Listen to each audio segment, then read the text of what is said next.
Big Ten's dominance, and I do mean dominance, over the college football world continues. Last year, Michigan ran through the college football playoff.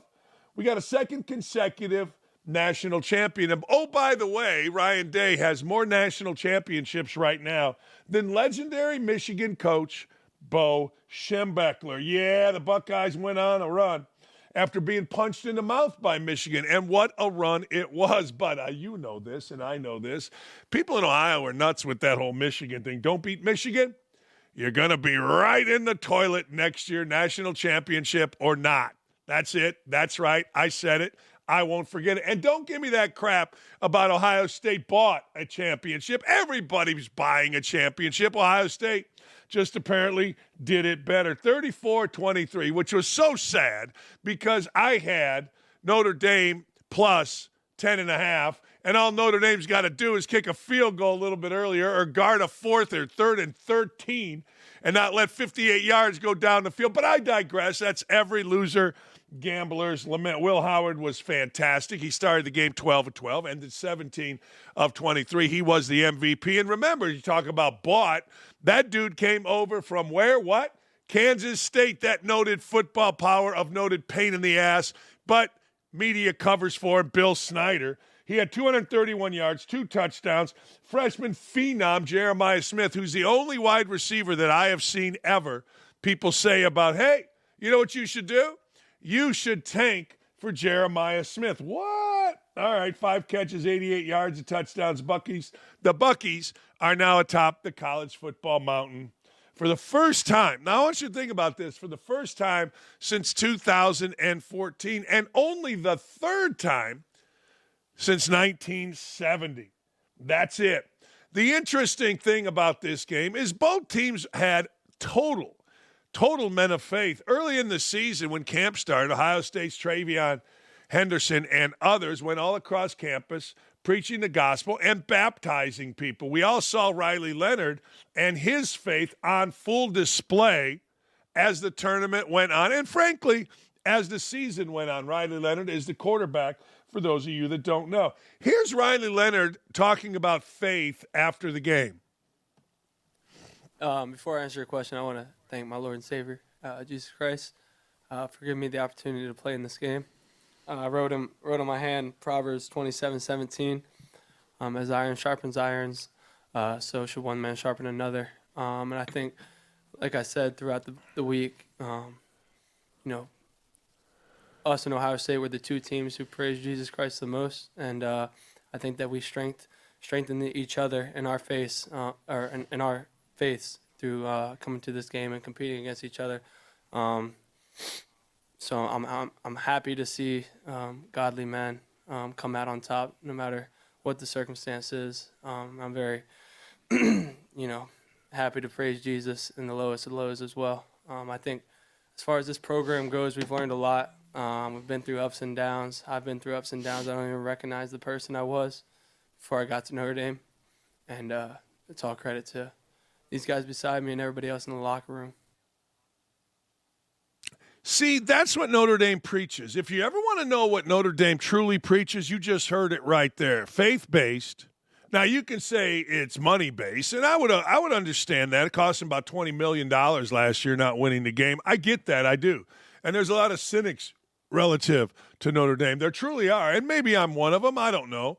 But as someone that grew up by there, what you heard right there is exactly what is supposed to happen, not only at Notre Dame, but when you go to college, you are supposed to come out the other end, maybe not recognizing who you are. And we played that because, well, frankly, it's one of the best post-game speeches I've ever heard from the team that lost. It's easy to get up there and thank Jesus and thank God when you win. It really is.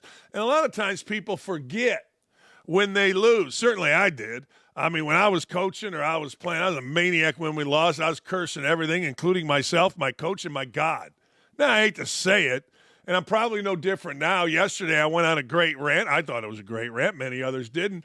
But anyway, I thought it was a great rant because, well, I was passionate about something. But when you are passionate about something, you got to keep things in check and perspective. And that's what happened right there. Notre Dame's player kept it with passion, you saw it, and with perspective. And he's right. And as we move forward, you are supposed to live your life and not recognize who you are. And that's what Notre Dame is always so. You come here, there will be a foundation that will be built upon. Now, Riley Leonard's only been there 1 year, but I'm talking about 4-year boys to men type of a thing. It's interesting. Maybe we're back to old school stuff, including going to Notre Dame and coming out the other end.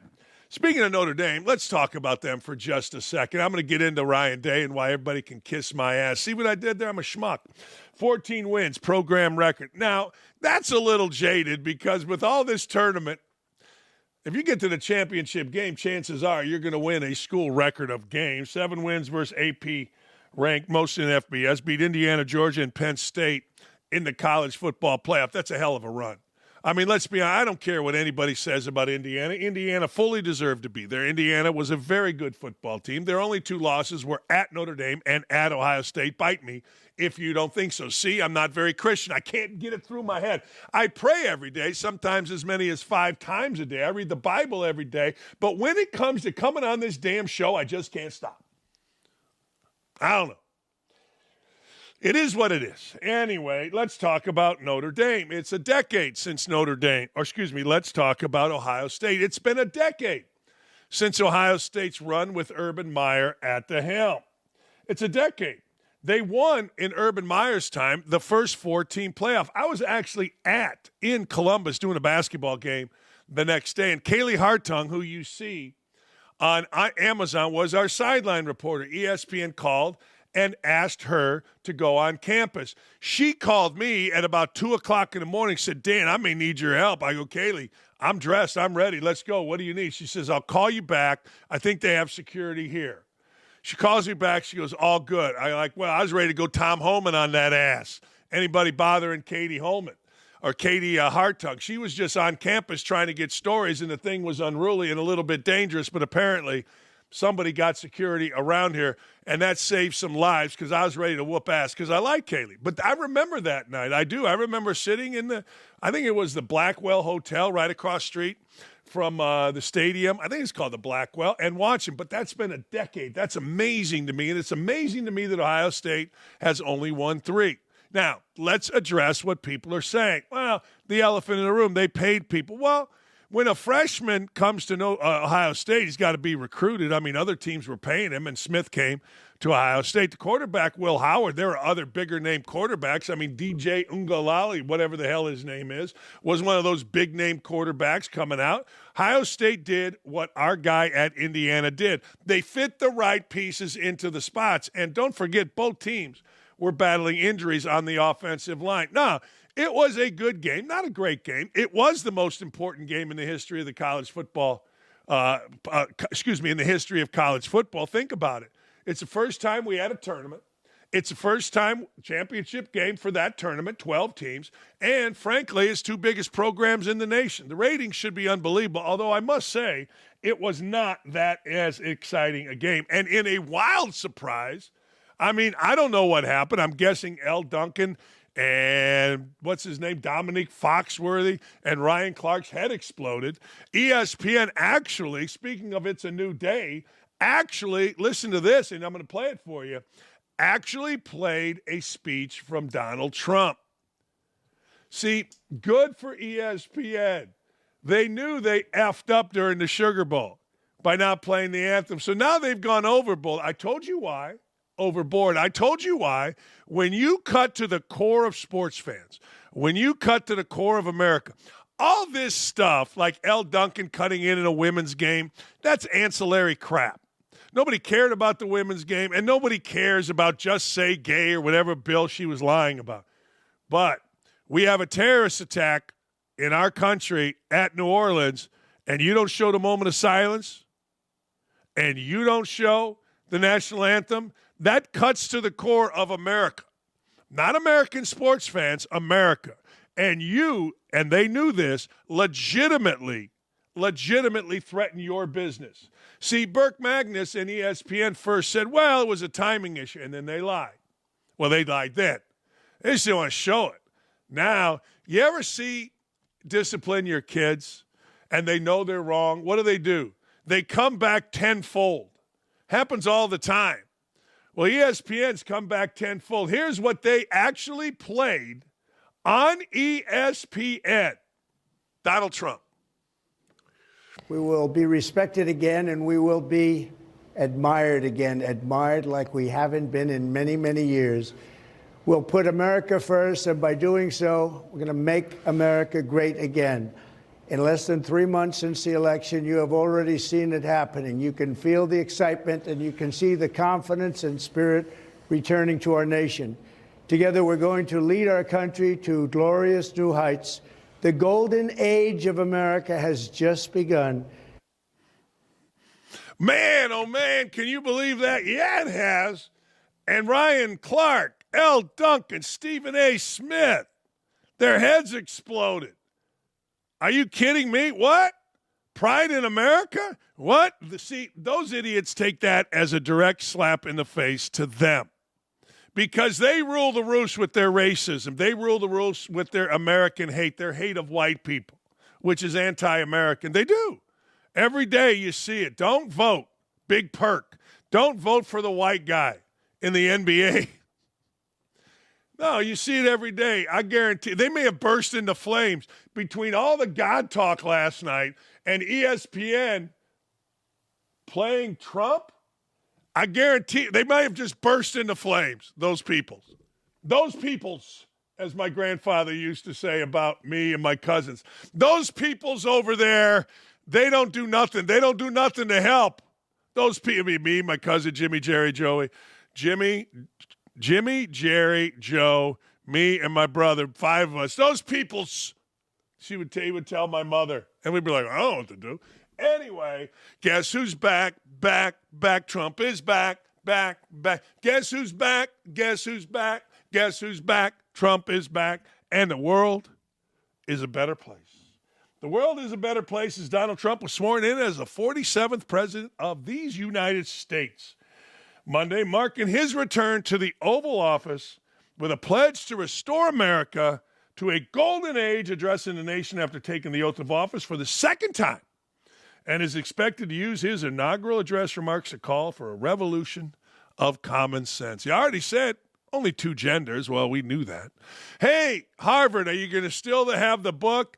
Hey, Mommy, Daddy's having a baby. Jesus, I got a headache. Here's Trump being sworn in at the Capitol.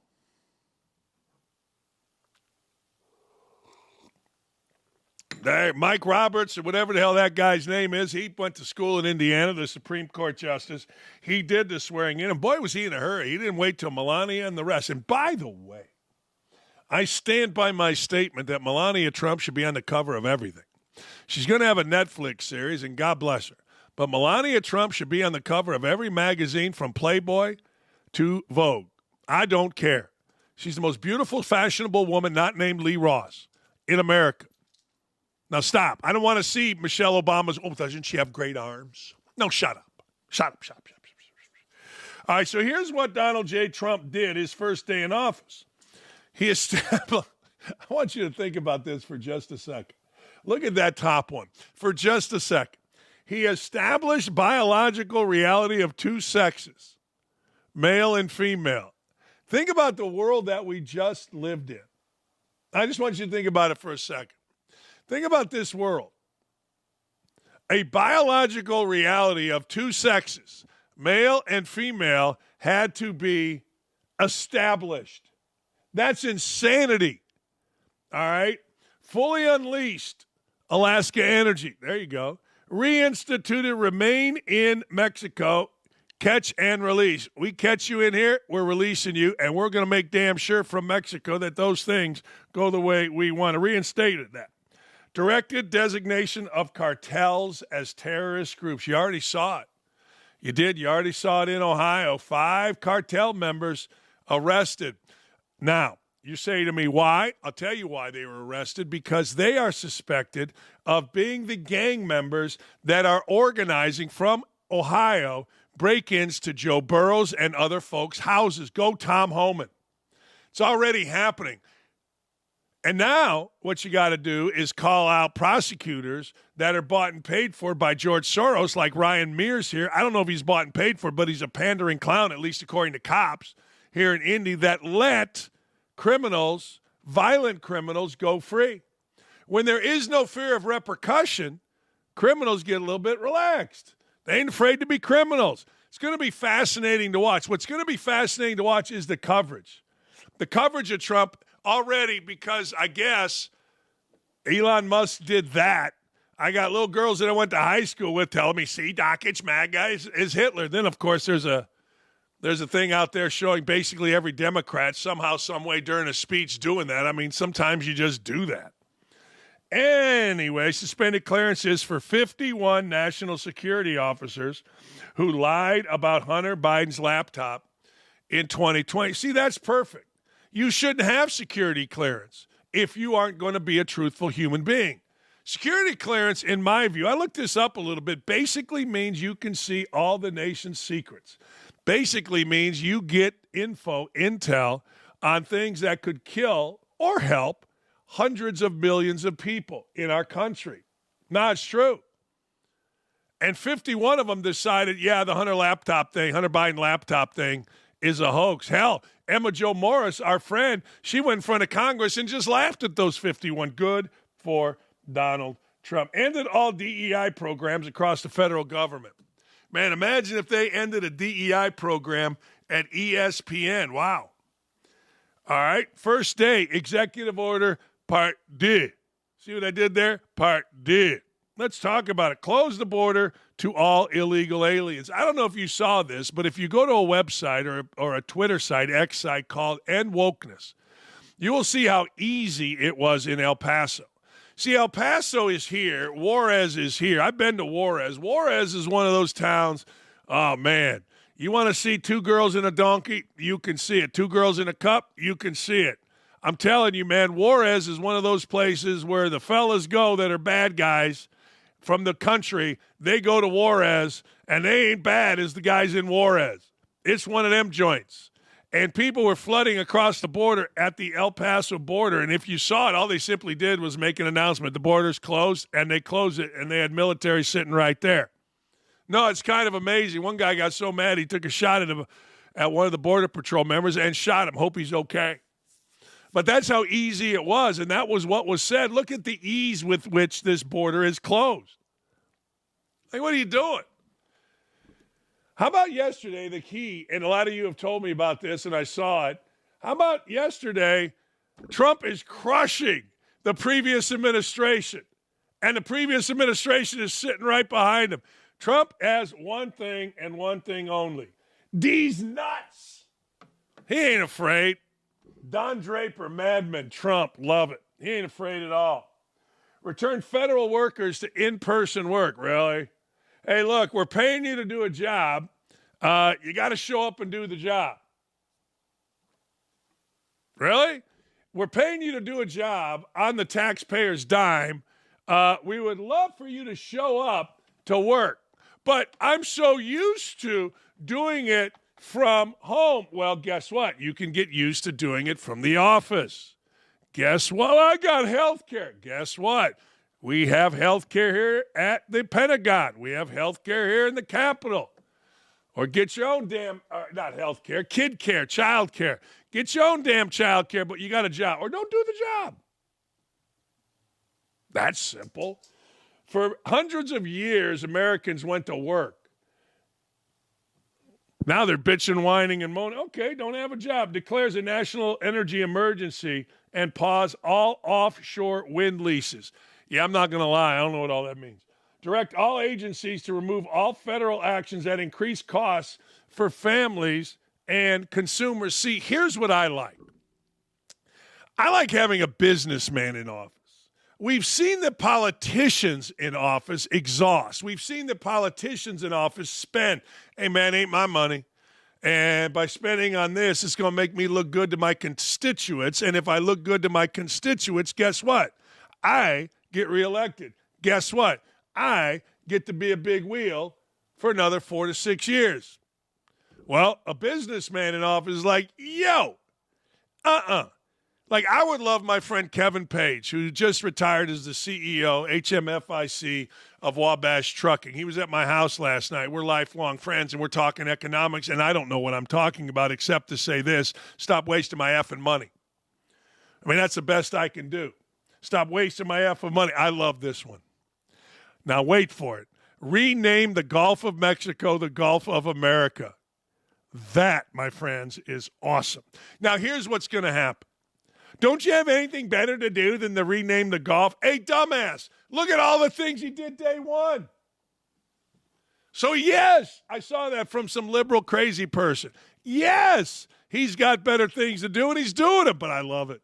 Gulf of America. Hey, man, we're going to go down to Naples. We're going to be on the Gulf of America side. You what? Yeah, Gulf of America. What? I'm not calling it that. Why not? Well, that's not what it's called. Why not? I don't know. Renaming Mount Denali to Mount McKinley. Genius. I don't give a damn about a car. Denali's. See what I did there? I mean, now take down put back up different statues that people lost their mind on and get our history back. This is beautiful. Here's Trump on the two genders. This is awesome. This week, I will also end the government policy of trying to socially engineer race and gender into every aspect of public and private life.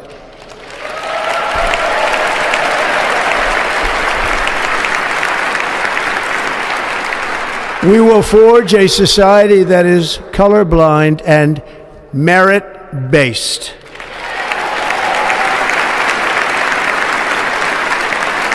As of today, it will henceforth be the official policy of the United States government that there are only two genders, male and female.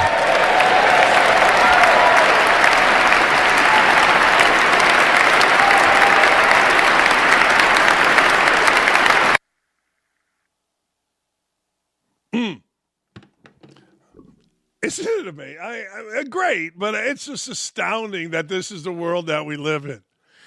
Hey, no longer are you going to go to the doctor and there's going to be like 8 million. Are you trisexual? Are you don't trisexual? Are you try real hard sexual? Are you pansexual? Are you I like to hit somebody with a pansexual? What are we talking about? Man, all right, let's hear Trump on his promises to America. We will bring prices down, fill our strategic reserves up again right to the top, and export American energy all over the world.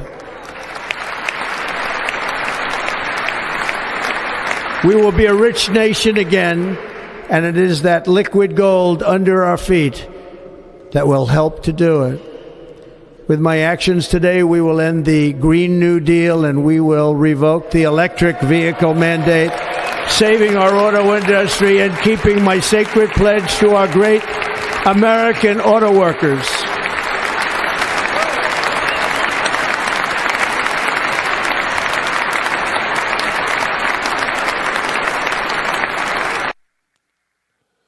There's a great picture of Bernie Sanders sitting down when everybody's standing up. Like, how could you sit down for this? Like, I get it. You're going to go on the side of, and here's the word they're using, empathy. We have no empathy. Oh, bite me. We've had too much empathy. I don't know if there's such a thing. But my God, how could you sit down for that? Why don't you just say, look, let's make America great again? It's that simple. It ain't that hard. It's an easy phrase. Democrats have used it. Republicans have used it. I don't understand. All right, so yesterday, this is pretty amazing, actually. Yesterday, our guy, thank God he's gone, the human vegetable, Joe Biden, pardoned everybody that he could possibly pardon, from Dr. Fauci to his own brothers and sisters. And even the people that are supposedly on his side, like Nancy Pelosi, thought this was horse shit. Excuse my language. Pelosi tweeted out 13 hours ago, tonight the president announced pardons and commutations of sentences for those who oh, no, that's a different one. Never mind. Pelosi was all over. She's mad, of course, that President Trump, almost screwed that up. She's mad that Trump pardoned people from January 6th. And this is what I wanted to say. I'm sorry. She got community noted. She got community noted out the ass with community notes saying, wait a second. You didn't do anything. You've lied. Good for him, is what Community Notes said. People are mad. Wait, we're going to secure the border? That's bullshit. The best thing ever, though, was doing all this right in front of Biden, right in front of Harris and their ridiculous spouses. Let's go back to the pardoning. Let's go back to Biden's pardon. See, this is what is always in play. The gaslighting is always in play. The projecting is always in play.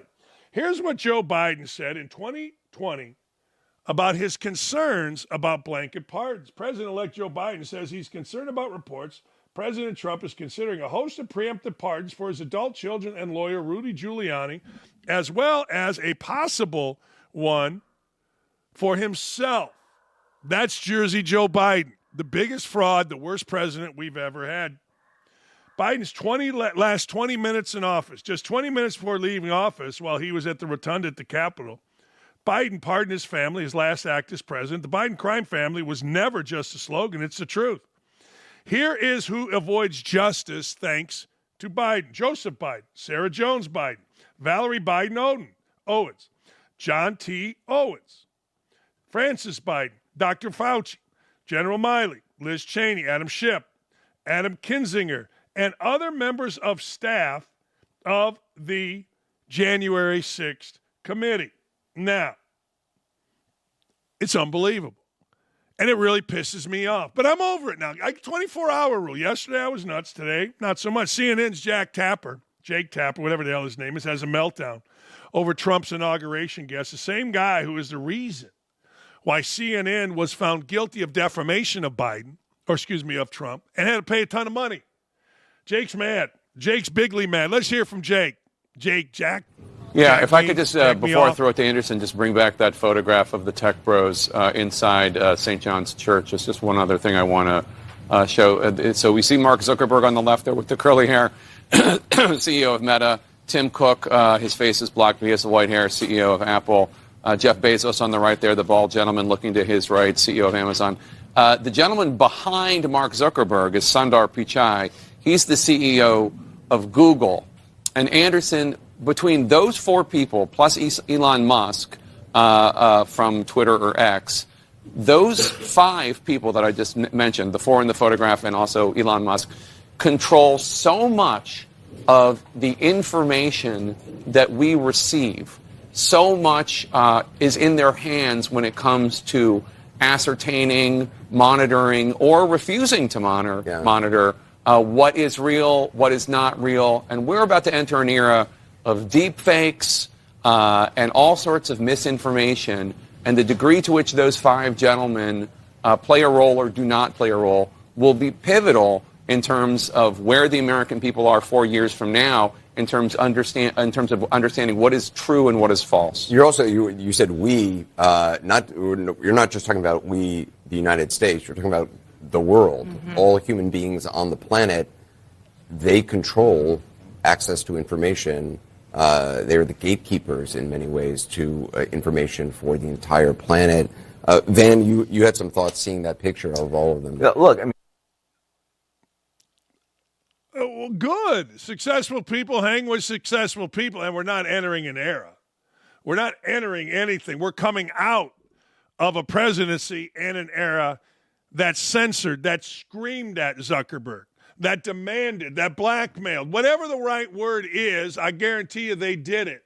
So for these clowns to all of a sudden act like we are entering an era, like what's wrong? What, haven't you paid attention? Are you that stupid? See, Bob Knight always did it right. Look, Tapper, you're either haven't paid attention or you're really stupid. Which one is it?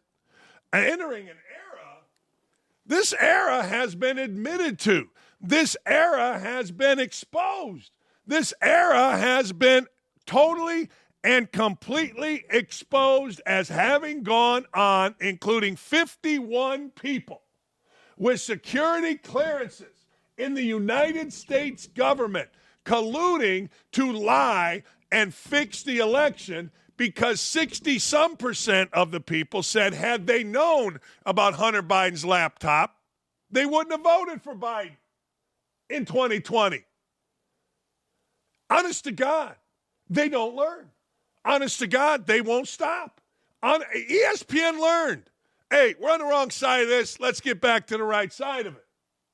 Honest to God. These idiots are still trying to gaslight you and me. They're still trying to say things that we all know not to be true in the hopes that you'll say, yeah, if Tapper said it, I believe that more than what Zuckerberg said about Biden's administration calling his team and screaming at them to take truthful posts down. They're still trying. Here's Scott Jennings, America's media hero, not named Dakich, on Trump, indicting these gangsters right to their face, and it is glorious. Here it is.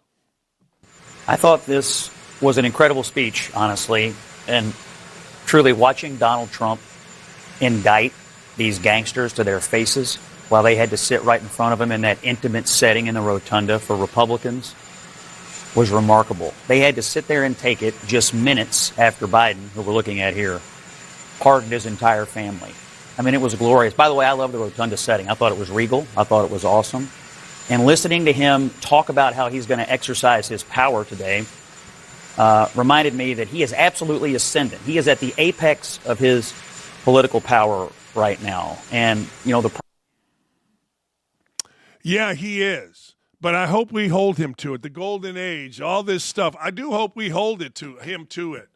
I hope that Scott Jennings and others don't do what the other side, and it's sad that we got to call it the other side.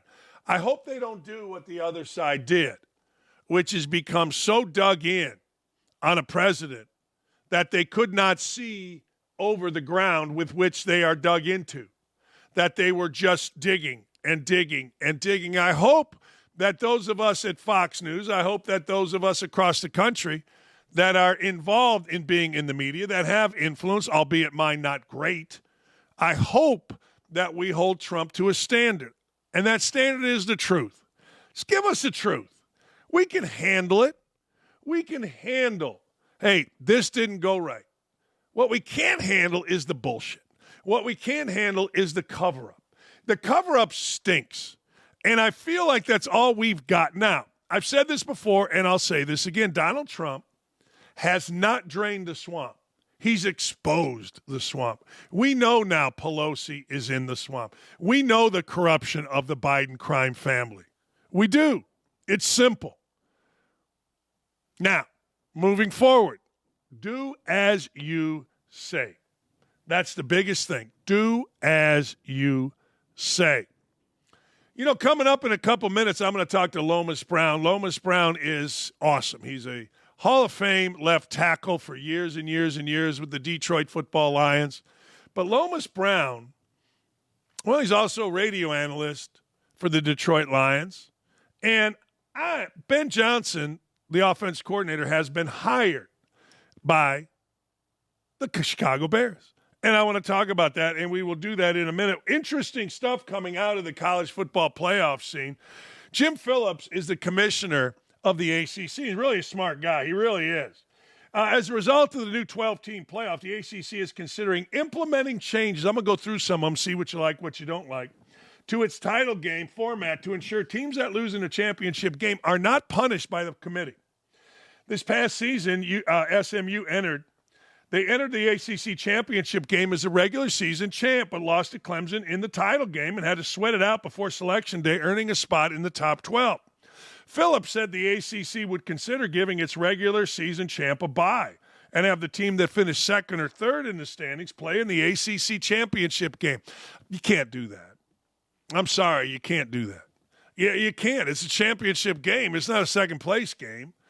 You can do whatever you want. But I would hope they would not do that. It said the ACC would consider it. It said another possibility is to have the top 4 teams play on the final weekend of the regular season. First place, 4 versus 4, second versus third. Winners play the following weekend in the ACC championship game. Man, I tell you what, you play all year to be the ACC champ. You know what the easiest thing would be? Let me tell you. But you can't do it because of why? Money. Let's get rid of the championship game if you're worried about it. Don't have one. It costs you a lot of money, But if this is really about securing a spot in the college football playoff, you have an agreement that your conference champ goes. Don't have a championship game. Make the regular season mean everything. Go back to where the Ivy League was until this coming year. It's pretty simple. Conference championship games are important as long as we make them important, right? Do you play 2 versus 3? You go through the regular season. Whoever wins the regular season, park them to the side. And then you play your second place versus third place team, a championship game. You have a regular season champ, then you have a conference tournament or postseason champ. That's a bad idea, Jim. I get what you're doing, but, Jim, you can't say what I'm saying because you got sponsors, you got big venues, you got big crowds, and you know what? You bring in a lot of money, but if we were going to do this legit, and really care about getting a team into the postseason, into the 12-team playoff, you just eliminate the championship game. 2 versus 3 in a championship game, it really goes against what the word championship game means. You can spin it however you want, whether our postseason champ. Well, how are you their postseason champ if the number 1 team doesn't play? Now, if you want to play a little mini tournament at the end, that's great, but you know what you're going to hear. You're going to hear exactly what I'm about to say. Wait a second, we're all about the student athletes? No, you're all about money. You're protecting the championship game because the money is so great. That's what you're doing. You can couch it any way you'd like. And Jim Phillips is a really smart guy. I've known him since he was the athletic director at Northern Illinois when I was in the MAC, and then he became the athletic director at Nebraska. He's a really smart guy. He's not a dumb guy, so he's not going to lose the money that comes out of the ACC title game. But let's be honest, this is all a smokescreen. If you want to do it right, you cancel the game.